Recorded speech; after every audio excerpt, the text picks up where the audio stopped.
Dando a largada então aqui na nossa roda de debates no 3 em 1, vamos detalhar alguns dados do Instituto Datafolha, que divulgou nova pesquisa eleitoral nesta quarta-feira.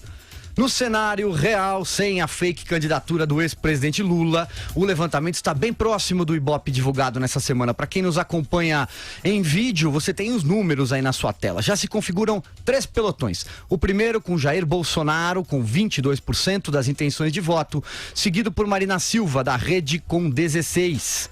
Num segundo pelotão tem Ciro Gomes, do PDT, com 10%, Geraldo Alckmin, do PSDB, com 9%.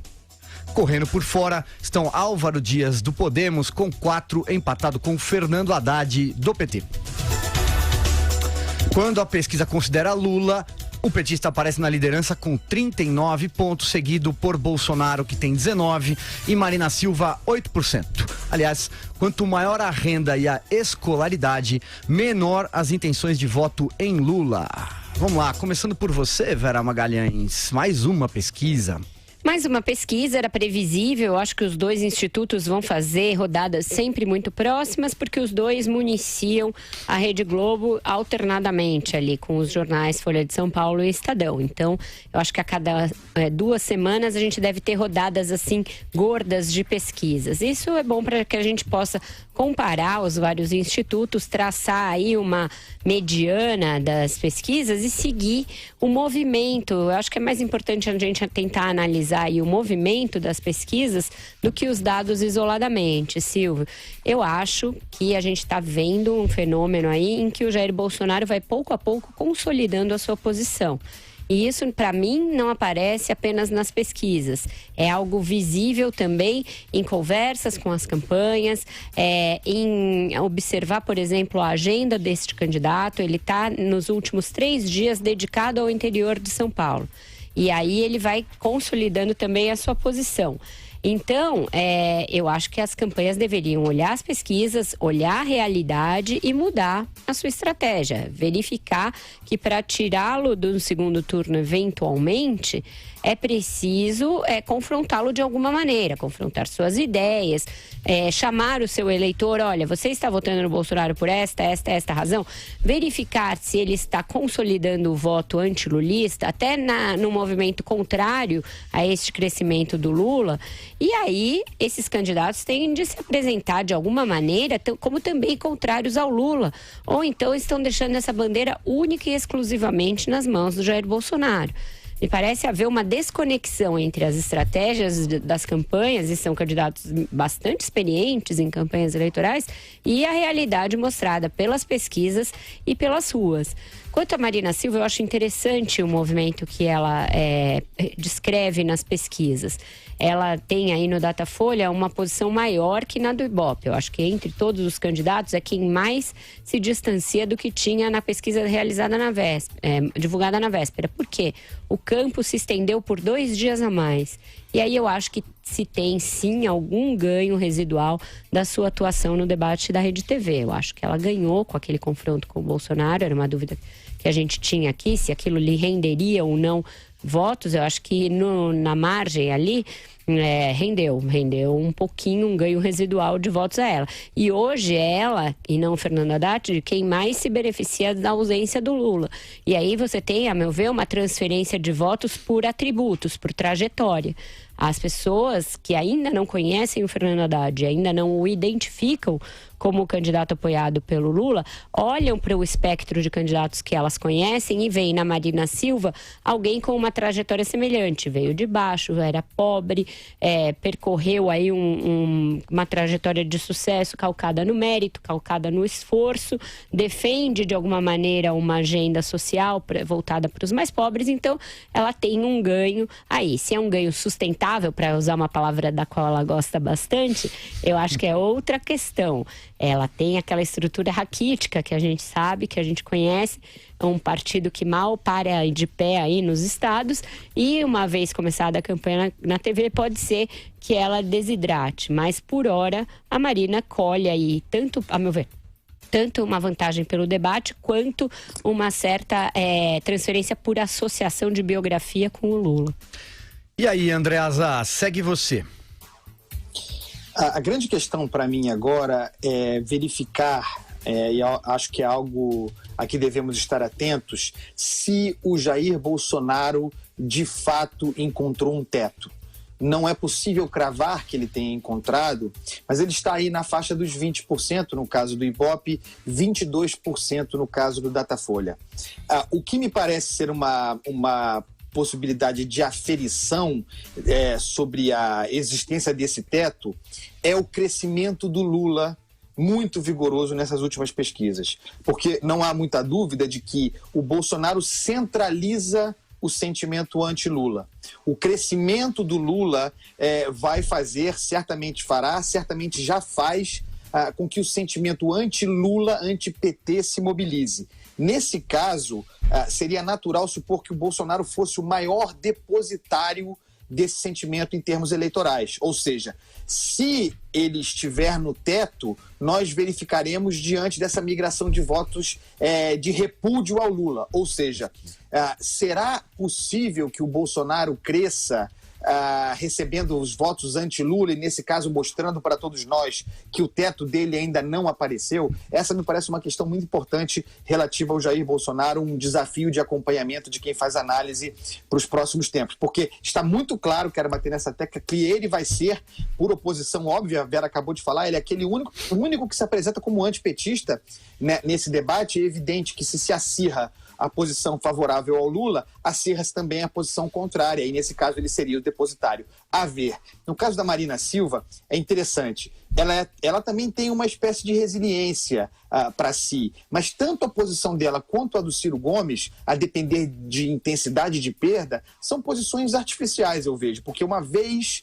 que o Lula indique seu candidato, a gente tem que ter clareza sobre isso.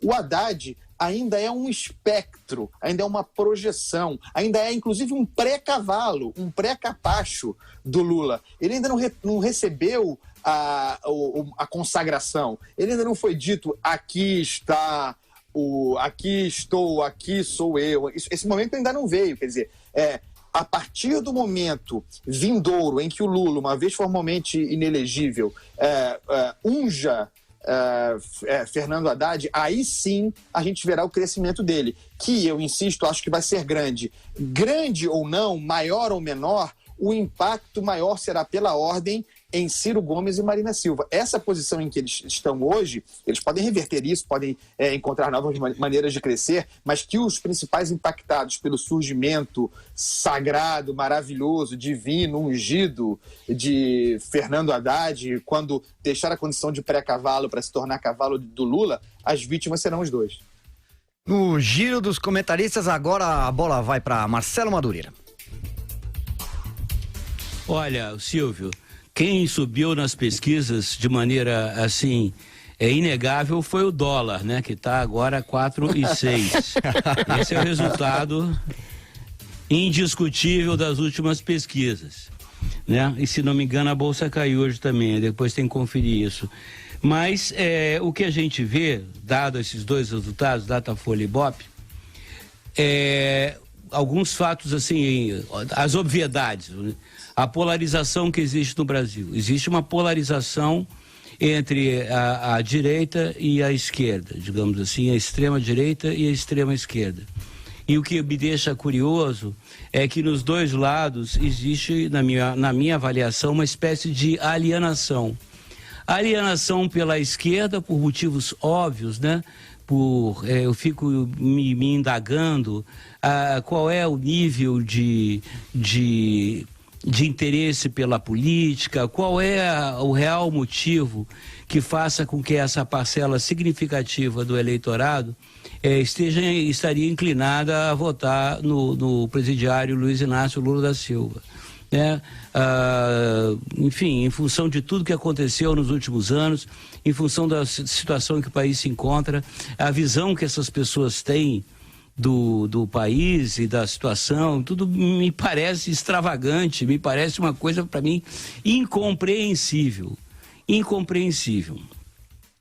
A alienação pela direita eu já vejo naqueles que tendem a votar no candidato Jair Bolsonaro, que evidentemente tem uma repulsa enorme ao Lula, tem uma avaliação talvez mais realista da situação do Brasil, tem uma avaliação mais realista, né, do que foram os governos do PT e PMDB nos últimos anos, mas, por outro lado, tem uma reação absolutamente radical, um desconhecimento da história do Brasil, um desconhecimento também de como se dá a política, né, porque a forma que o Bolsonaro prega de fazer política não tem nada, muito a pouco a ver com a democracia, com a negociação e com a própria civilidade. São pessoas que acreditam que vão resolver o país na porrada, e não se resolve nada na porrada, muito menos um país. E um profundo desconhecimento da história recente do Brasil, porque elas fazem questão de ou ignorar o que foi a ditadura militar, ou dizer que a ditadura militar foi até benéfica, foi boazinha. É de um grau de desconhecimento e de falta de capacidade analítica boçal. O que a gente vive hoje, inclusive, o processo todo, né, em 21 anos dele, se deve a você ter vivido num governo de ditadura militar, governo totalitário. Eu repito sempre, a grande lição do século XX é que nenhum governo, nenhuma ditadura dá certo, nem de direita nem de esquerda. Eles dirão, mas não foi ditadura. Foi ditadura, sim. Um país que tinha o ato institucional número 5, né, onde o presidente tinha a mão de um ato institucional número 5, é uma ditadura. Isso é inegável. Né? O que sobra? Sobra Marina Silva e Alckmin como uma alternativa meio viúva porcina, aquela que foi sem enaltecido, ou seja, uma alternativa daqueles que estão no meio dessa polarização e podem estar ou alienados mesmo ou perplexos, né? Marina Silva e Alckmin deveriam realmente jogar, os dois devem jogar, para a questão do voto útil. Porque, sinceramente, né, o eleitor, ou eu me vejo nessa situação, na frente da urna eleitoral, tendo que escolher no segundo turno, entre um candidato do PT, seja ele qualquer um, né, e o Bolsonaro, sinceramente, a minha vontade é ir embora do Brasil. Eu acho, pegando só uma carona no que o Madureira falou, que vai começar a aparecer algum tipo de dobradinha dessa, Madureira. Não pregação exatamente de voto útil, porque está meio longe ainda e está longe da TV, mas uma pregação que já apareceu lá atrás, antes do fechamento das coligações, pela tal conciliação, esforço conciliatório, união do centro, etc. Não união mais em torno de uma candidatura, mas essa união daqueles eleitores que estão indecisos em torno de uma ideia que evite os extremos, que evite os polos, que evite o confronto. O Geraldo Alckmin, eu publiquei isso hoje na coluna, já ensaiou esse discurso num vídeo que ele subiu ontem no canal dele e deverá reforçar essa ideia nas oportunidades que tiver de tela, tanto nas sabatinas quanto nos debates, etc. Ele vai fazer a pregação de que ele é o melhor para levar para este caminho da conciliação, das reformas, etc. Então, um discurso reformista e meio termo ali, que combina com a imagem dele de ali alguém mais morno, mais com ânimos mais apaziguados, no mesmo diapasão sempre, etc. Então a gente deve ver ele reforçar ideias e palavras de ordem dentro dessa estratégia aí de se contrapor à polarização. Para fazer isso e para não ficar ali sobrando diante das pesquisas que mostram essa polarização, ele deve começar a introduzir também nesse debate algum tipo de confronto ao PT. Coisa que ele não fez até aqui. E aí, por hora, no PSDB, essa tarefa tem sido cumprida mais pelo João Dória, que é candidato a governador, do que pelo próprio candidato a presidente. Até mesmo mais pelo Fernando Henrique, por exemplo, em iniciativas como aquela do artigo ao Financial Times. Então, a denúncia dessa estratégia do PT como uma fraude, que hoje está na campanha presidencial restrita ao Jair Bolsonaro e ao Álvaro Dias, deverá aparecer nos próximos dias também no discurso do PSDB, pelo que eu apurei. Falando de PT, diga, Andreasa. Desculpa te interromper, mas essa estratégia do Geraldo Alckmin é interessante. Estava pensando sobre isso. Quer dizer, em termos discursivos, a gente sabe das dificuldades do Geraldo Alckmin ser aquilo que ele não é. Não dá para esperar que o sujeito seja ousado e vá para um confronto. Ele teria, em tese, pensando nas suas possibilidades de alicerçar o seu, entre aspas, ataque ao Bolsonaro no aspecto da experiência.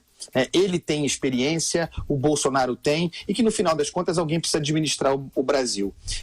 Talvez uma estratégia fosse associar o Jair Bolsonaro a Dilma Rousseff, cujo trauma é muito recente na memória do brasileiro. Não estou dizendo que o Jair Bolsonaro seja Dilma Rousseff, mas que também seria um presidente sem nenhuma experiência administrativa, sugerindo por essa associação, no caso o Alckmin, que o Jair Bolsonaro seria uma aventura irresponsável como foram os dois períodos da Dilma Rousseff presidente. Ao fazer essa associação com base na sua experiência entre Jair Bolsonaro e Dilma Rousseff, no caso inexperientes, com uma desgraça recente, ele não só atacaria de acordo com as suas possibilidades, valorizando o que ele tem de melhor, que seria a experiência, não só atacaria o Jair Bolsonaro, como também atacaria o PT, como também atacaria o Fernando Haddad, mostrando que muda o cavalo, muda o capacho, mas a tática é sempre a mesma.